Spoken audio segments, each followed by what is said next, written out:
On behalf of Expert Village, this is Bill Feldman from New York City, the boxing chef, on stovetop grilling techniques.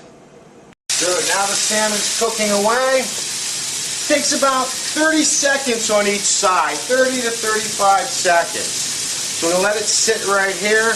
What I'm going to do is, voila, the spatula. Why am I going to use a spatula and not a tongs on salmon? Because if I go to pick this up when it's cooked, it's going to break. So we're going to use the spatula. Now a little trick at home. Spray the spatula. That's the smartest thing to do. This way, when you go to flip it, it slides right underneath, and voila, there you go. Okay, that was a skinnier piece, so that grilled real quick. I'm going to give the other pieces another 15 seconds. Okay, now we're ready to flip the salmon. Oh, wow, look at that. Beautiful grill marks.